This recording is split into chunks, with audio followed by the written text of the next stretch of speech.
Good evening and many thanks for joining us. This is the 27th of April, the year 2024. Indeed, it's a day that we have much and more lined up for you. But first thing first, our top stories tonight.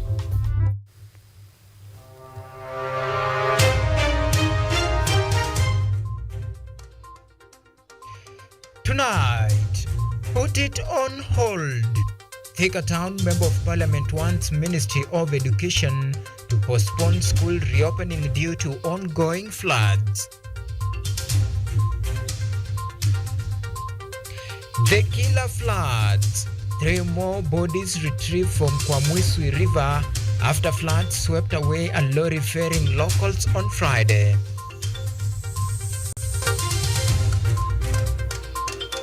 Also tonight, reprieve for farmers. Government to compensate farmers who bought fake fertilizer in Kericho County.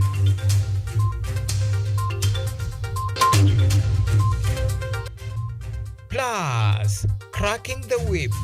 Police arrest more than 30 youths for drinking at unlicensed bar in Kiambu.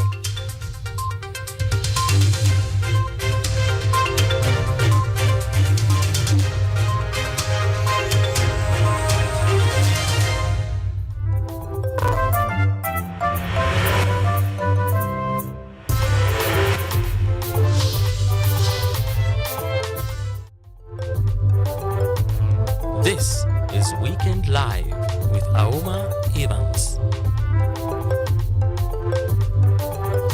Alright, feel free to plug in. Remember, you can follow this broadcast on all of our social media platforms. We are live on YouTube at KUTVNEWS Live. You can tweet me on X at Auma. The hashtag to use Weekend Live. Daisy Mwangi will be assisting us on our sign language interpretation department tonight. So tonight we begin in Thika, where Thika Town Member of Parliament Alice Ng'ang'a has urged the Ministry of Education to postpone school reopening due to heavy rain being witnessed across the country. The lawmaker stated that reopening of schools next week poses risk to students traveling in hazardous condition. Her call comes a few days after Basic Education Principal Secretary Belio Kipsang noted that school will reopen for the second term next week, despite the ongoing heavy rains and flooding across the country. Israel Omai opens our bulletin tonight with that report. Thika Town MP Alice Ng'ang'a is proposing for the postponement of the reopening of schools by at least 1 week, citing concerns about the ongoing floods and the upcoming Labor Day holiday. Ng'ang'a urged the government to reconsider the reopening date for the safety of students. Earlier on Thursday, Education Principal Secretary Belio Kipsang maintained that schools would reopen as planned, with measures in place to address the challenges caused by the rains. Parents in Thika echoed Ng'ang'a's sentiments, urging the government to delay reopening until the weather improves. The parents highlighted the dangers posed by flooded rivers and impassable roads, especially in rural areas, emphasizing that they would not allow their children to attend school unless conditions improve. The ongoing floods have so far claimed the lives of 70 Kenyans, with thousands displaced from their homes. The government continues to call upon Kenyans to be cautious as it announced plans geared towards saving lives and mitigating additional damage amidst the raging floods. Israel Omai, KUTV. Right, thank you, Israel Omai, for that comprehensive reporting. Now, moving on, 3 more bodies have been retrieved from Kwamwiswi River in Makueni County, where a lorry ferrying locals was swept by flood after the ill-fated lorry lost control and balance on Friday. This brings the total death toll from Friday's incident to 9. Makueni Deputy Governor Lucy Mulili told reporters at Sultan Hamud Sub-County Hospital that 14 people had been rescued and 9 bodies recovered. The Red Cross and Makueni County disaster management officials had shifted rescue operation to other rivers feeding into Kwamwiswi as part of the effort to get those missing. The incident adds to the growing list of those who have lost their lives and thousands displaced as a result of the ongoing floods across the country.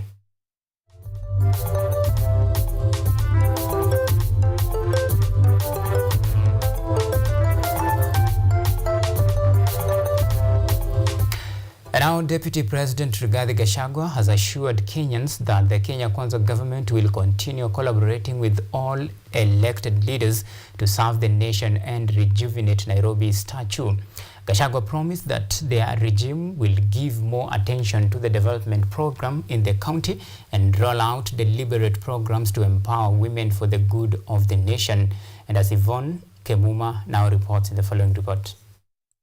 Speaking during a women's fundraiser at Nyayo Stadium in Lang'ata, DP Gachagua stated that the government is keen on working with all elected leaders, irrespective of their political affiliations, in order to restore the glory of Kenya's capital city. We are going to work with everybody. Every leader who is elected, irrespective of his political persuasion, is our partner in development as leaders in government. Na tutafanya kazi yote pamoja, tuunde hii jiji yetu ing'are vile ilikuwa inang'ara zamani. In his address, the second in command continued to drum up support for President William Ruto, stating that he will work on garnering more leaders in Nairobi to support the president's 2027 presidential bid. Sasa nyinyi muangalie watu ya Lang'ata, si ndio? Sasa rais ako pale, niko pale, na sisi ukiona tulishinda uchaguzi tukiwa na matatizo mengi. Sasa pale 2027 tuko sawa. Sasa hata nyinyi muone vile mnaweza kaa na sisi ndio mkaribie. While highlighting Nairobi's pivotal role in the country's socio-economic development, the deputy president stressed the need for collective action to enhance services and revive the city's allure. He reiterated the government's commitment to collaborating with leaders across the political spectrum, emphasizing the importance of unity in serving the Kenyan people. Na ndio tumeanza sasa kutaka kujua what is going in Nairobi. And I'm going to take keen interest of the political developments in this city. Kwa sababu Nairobi is the capital city of Kenya. It is a seat of government. It is a business center of Eastern Central Africa. Mambo ya Nairobi, rais na mimi, lazima tuhakikishe inaendelea sawa sawa. DP Gachagua also revealed that with ongoing floods, efforts have been made to ensure donations and help those affected. Kenyans have been warned against daring nature during such times. Hata kama serikali inawasaidia, usiende kujitupa ndani ya maji. Nimeona kwa video watu wiko na lori wamejaa. Wanaona gari ingine pelekwa na maji, wanarudi hiyo lori wanaigiza ndani ya maji. Lazima kila mtu ajichunge. Gachagua praised Lang'ata Member of Parliament Felix Odwor for his leadership and decision to work with the government to develop the constituency and nation at large. Yvonne Kemuma, KUTV.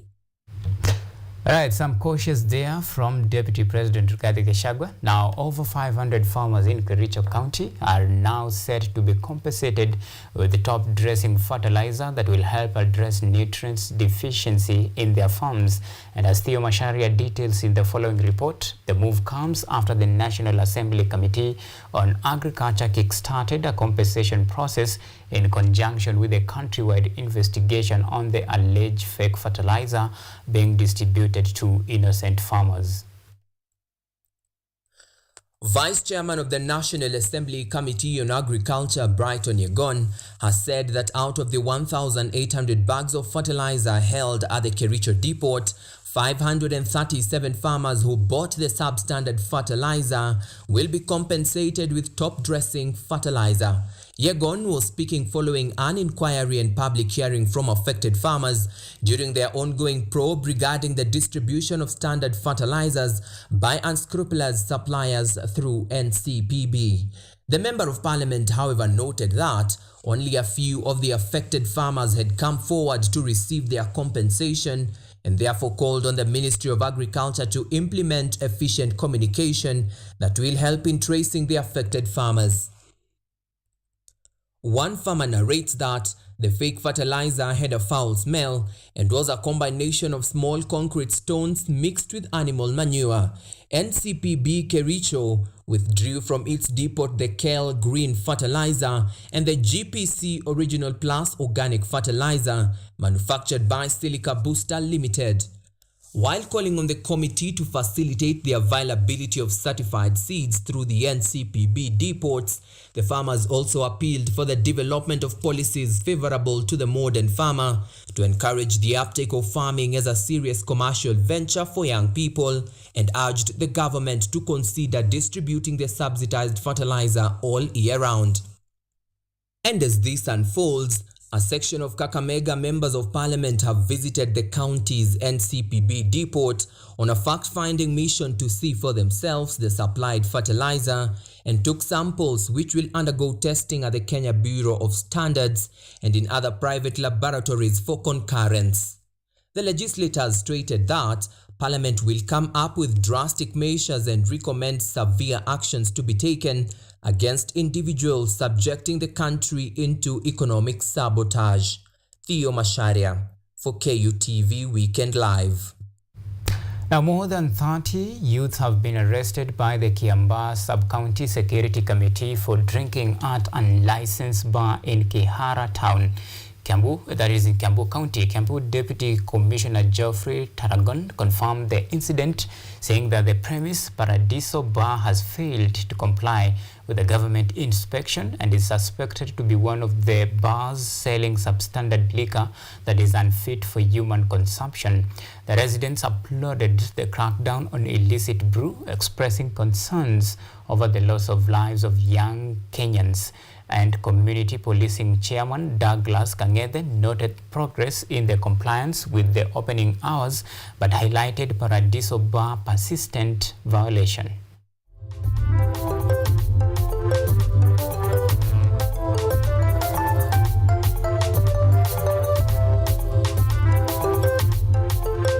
Alright, we're due to our first break here on Weekend Live. Remember, plenty more to follow after this short breather. See you in a while.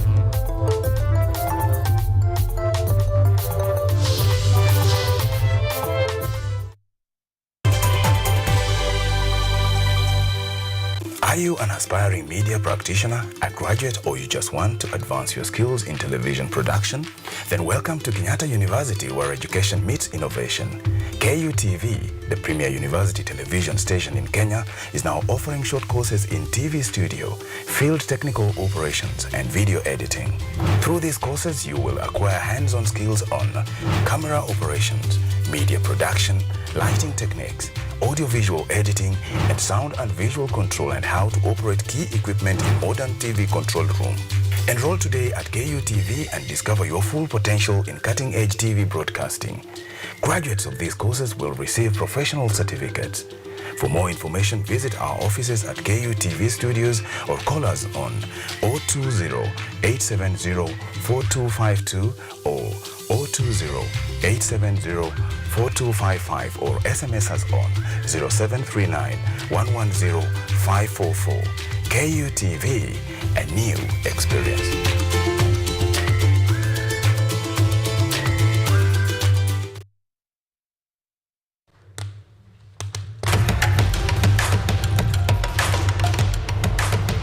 Access to knowledge,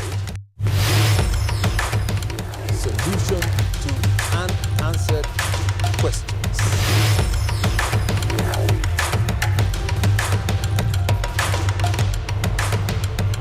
Guidelines to pursuing your rights and repossessing your property, intellectual or material. This and more only on Law Matters.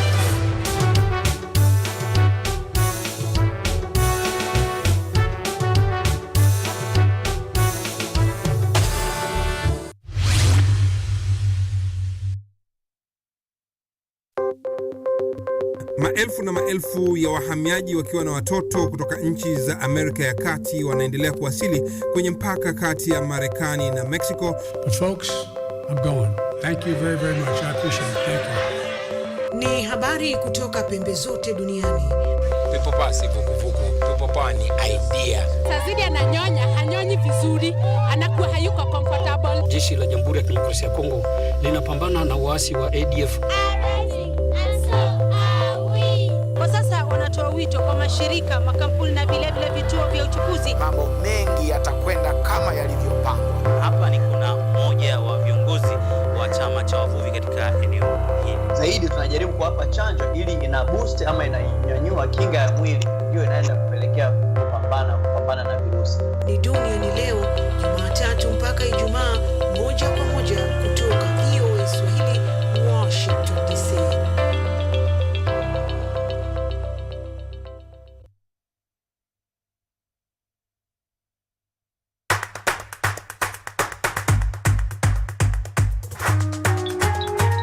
What are some of the ways through which you can develop these skills so that you are comfortably fitting into the job? You have to put yourself in positions where you are uncomfortable in the sense that you are not clear about what to do. Because I used to work a corporate job before. So when I left, I happened to visit someone's farm around this area. So this project is called Security Breach Detector 100 Canister Familiarize. It is meant to be used to detect, detonate explosives. We'll tackle all the tough issues, discuss all the weird moments, and hopefully share a few laughs along the way.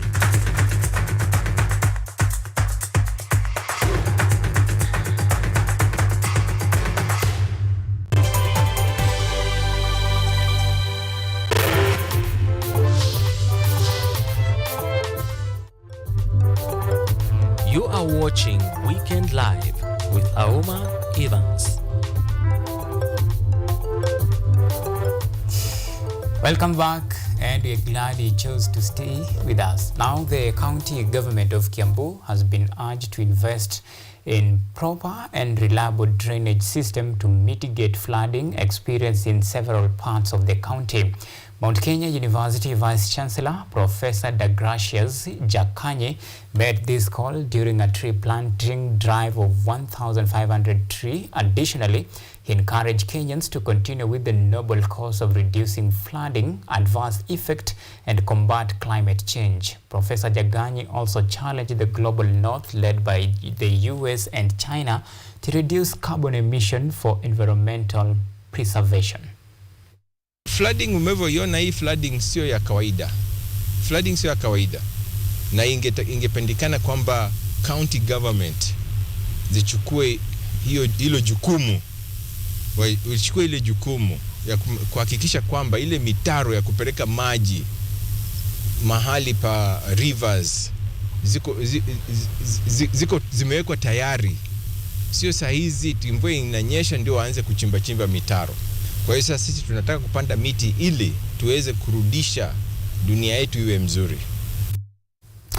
Now, across the border, for some African communities, the road to food security is travel best by tractor. A company called Hello Tractor, supported by the non-profit Haifa International, is enabling poor small-holding farmers to rent or buy mechanized farm equipment that is helping them increase their productivities and profit. VOA's Mohammed Yusuf reports from Rabur in Western Kenya. A new tractor arrives in this Hello Tractor yard in Kenya, a sign of growing demand as planting season is well underway. The tractors are brought here to help small farmers till and prepare their land.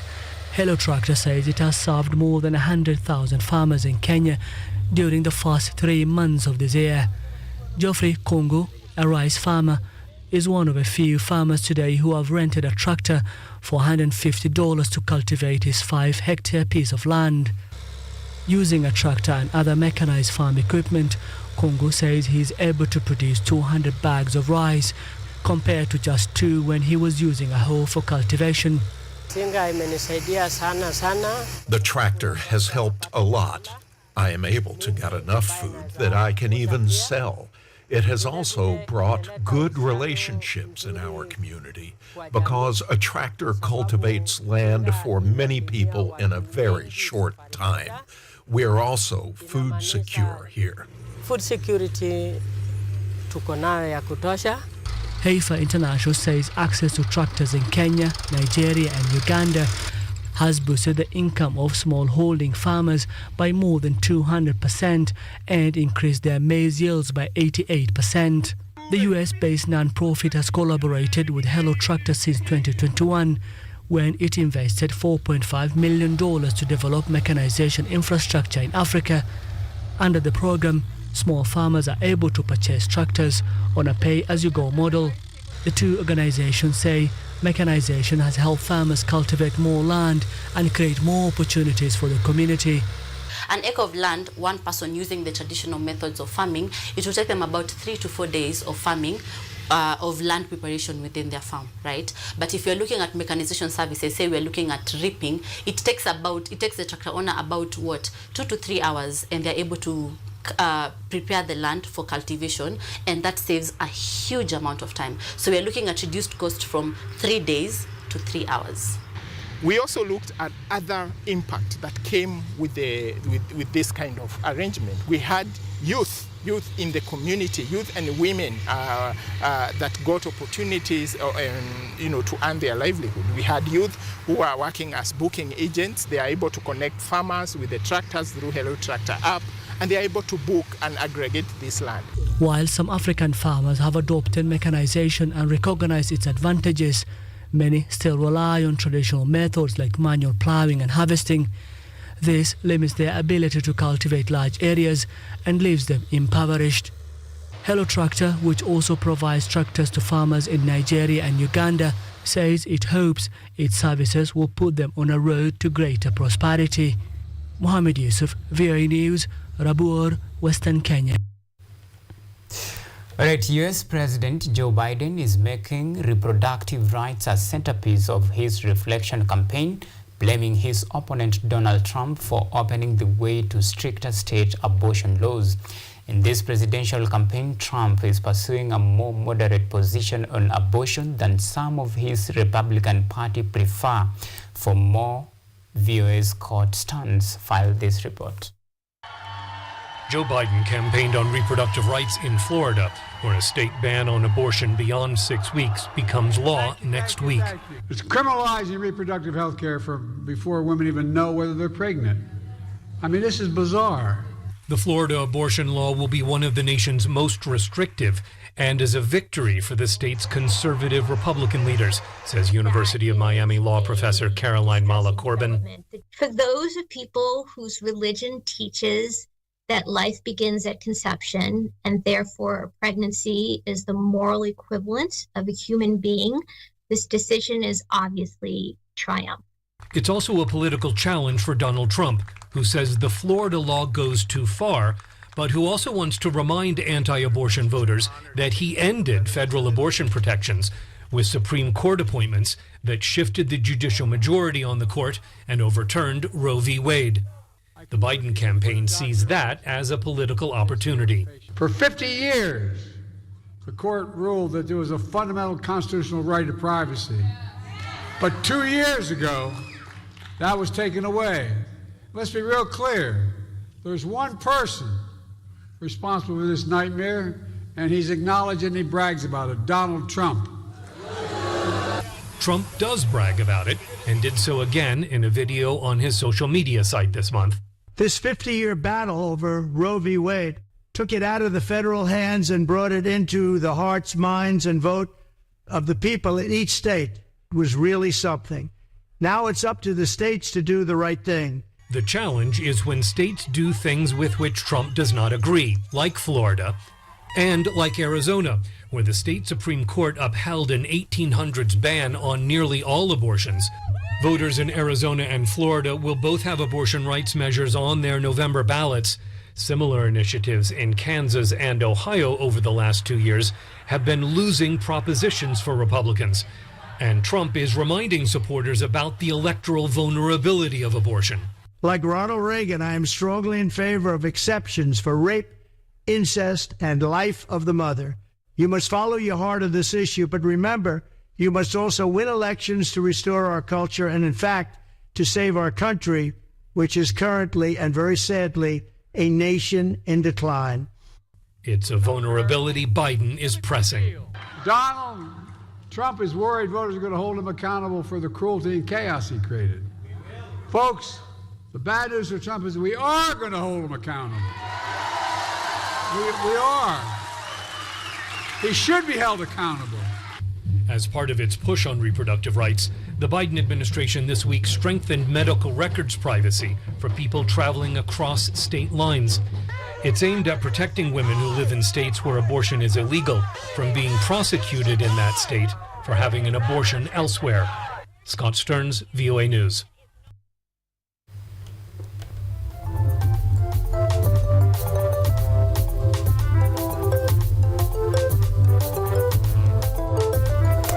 Let's take another short break. We'll be back with sport news.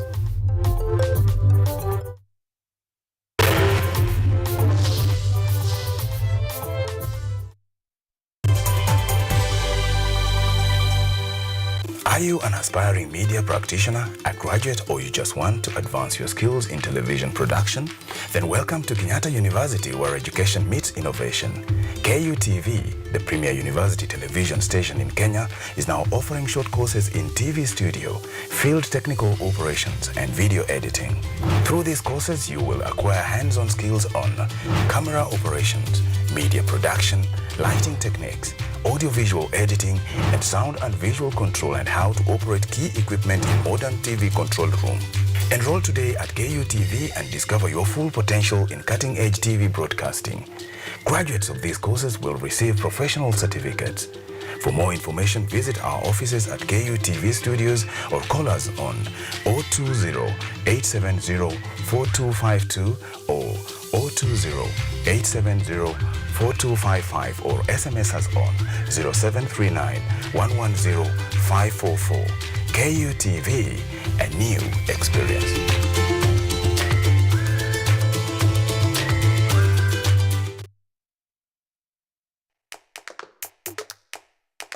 Baada ya kutafuta kazi, tunaweza kuanzisha miradi yetu ambayo ingetusaidia kubadilisha maisha ya wazazi wetu. Kwa vijana wenzangu, wengi hawana kazi, lakini ikiwa sisi wenyewe tutajiamini, tunaweza kujiajiri wenyewe. Afrika kwa kweli tuna mahitaji ambayo ukiyasuluhisha unaweza kuathiri watu kwenye bara hili. Bila woga,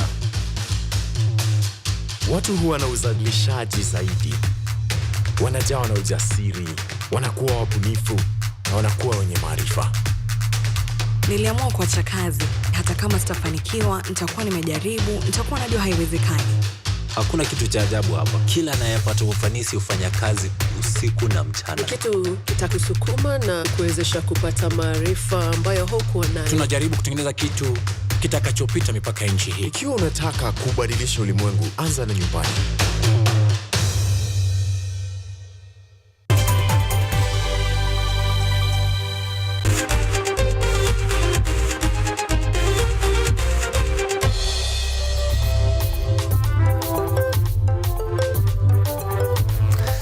Time for the latest in the world of sports. Now, the national under-20 rugby team under the tutelage of coach Simon Jawachire will play Zimbabwe in Bathis Cup 2024 title decider set to be played on Sunday in Harare.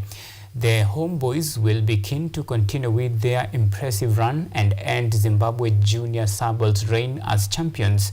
Chipu opened their campaign with a 34-28 win over Namibia before reigning supreme over Tunisia 56-17 in their second match. The Rugby Africa Under-20 Bathurst Trophy is the official men's Under-20 championship for Africa. The winner of this competition qualifies to represent Africa at the World Rugby Under-20 Trophy from 2nd to 17th of July in Scotland this year. This year's competition will feature features four teams led by host and defending champions, that is Zimbabwe, Kenya, Tunisia, and Namibia, and is played on a round-robin basis, with the team accumulating the most points after 3 rounds declared the winner.